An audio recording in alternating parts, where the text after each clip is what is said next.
Hi, ഇന്നത്തെ topic viral conjunctivitis അഥവാ Madras I അല്ലെങ്കിൽ പിങ്ക് ഐ. ഈ ഒരു ടോപ്പിക് തിരഞ്ഞെടുത്തതിൻ്റെ പ്രത്യേകത എന്തെന്നാൽ ഇന്ന് നമ്മളുടെ OPD-യിൽ വരുന്നതായിട്ടുള്ള കേസുകളിൽ ഏകദേശം 50% ഈ ഒരു കണ്ടീഷൻ കൊണ്ടാണ് വരുന്നത്. എന്താണ് ഇതിന് പ്രധാന കാരണം?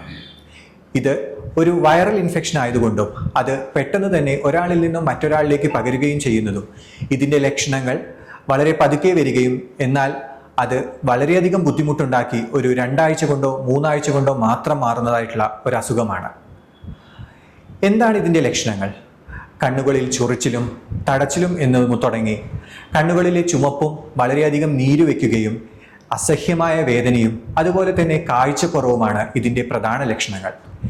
ഇത് വന്നു കഴിഞ്ഞാൽ കണ്ണുകളുടെ കാഴ്ച മങ്ങുകയും കണ്ണുകളുടെ കൃഷ്ണമണിയുടെ മേൽ ചെറിയ പാടുകൾ വരികയും ചെയ്യുന്നു. ഇത് എങ്ങനെയാണ് നമ്മൾ പ്രതിരോധിക്കേണ്ടത്? പ്രധാനമായും നമ്മൾ കൈ കഴുകുകയും നമ്മൾ ഉപയോഗിക്കുന്നതായിട്ടുള്ള സാധനങ്ങൾ മറ്റുള്ളവരുമായി ഷെയർ ചെയ്യാതിരിക്കുകയുമാണ് വേണ്ടത്. എന്താണ് ഇതിന് നമുക്ക് വീട്ടിൽ നിന്നും ചെയ്യാൻ സാധിക്കുന്നത്? പ്രധാനമായും കണ്ണുകൾക്ക് റെസ്റ്റ് കൊടുക്കുക എന്നുള്ളതാണ്. കണ്ണുകളുടെ പുറമെ ഇടയ്ക്കിടെ കഴുകി നല്ല വൃത്തിയായി സൂക്ഷിക്കുകയും കണ്ണുകളുടെ ഉള്ളിലേക്ക് വെള്ളമൊഴിക്കാതെയും ശ്രദ്ധിക്കേണ്ടതാണ്. പിന്നീട് കണ്ണുകൾക്ക് തണുപ്പ് നൽകേണ്ടതാണ്. നിങ്ങളുടെ വീട്ടിൽ റെഫ്രിജറേറ്റർ ഉണ്ടെങ്കിൽ 2 or 3 ഐസ് ക്യൂബ് എടുക്കുക, ഒരു വൃത്തിയുള്ള പ്ലാസ്റ്റിക് കവറിലിട്ട് അതിനൊരു വൃത്തിയുള്ള തുണിയിൽ പൊതിഞ്ഞ് കണ്ണടച്ച് പതുക്കെ കൺപോളകളുടെ മുകളിലൂടെ 2 മിനിറ്റ് വരുതുകയും ഇപ്പുറത്തെ കണ്ണിലുണ്ടെന്നുണ്ടെങ്കിൽ അതിലും 2 മിനിറ്റ് വരുതുകയും ചെയ്യുക. അങ്ങനെ ദിവസത്തിൽ ഒരു 6 or 7 പ്രാവശ്യം ചെയ്യുന്നത് കണ്ണിൻ്റെ നീരുകൾക്കും അതിൻ്റെ ബുദ്ധിമുട്ടുകൾ കുറയാനും അതുപോലെ തന്നെ മരുന്നുകളുടെ എത്രയും പെട്ടെന്നുള്ള എഫക്റ്റിനും സാധ്യമാകുന്നു.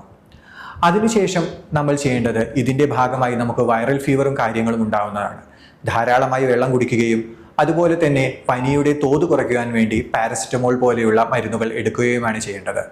പ്രത്യേകം ശ്രദ്ധിക്കേണ്ടത്, മറ്റൊരാൾക്ക് വരാതിരിക്കുവാൻ ഇത് ശ്രദ്ധിക്കണം.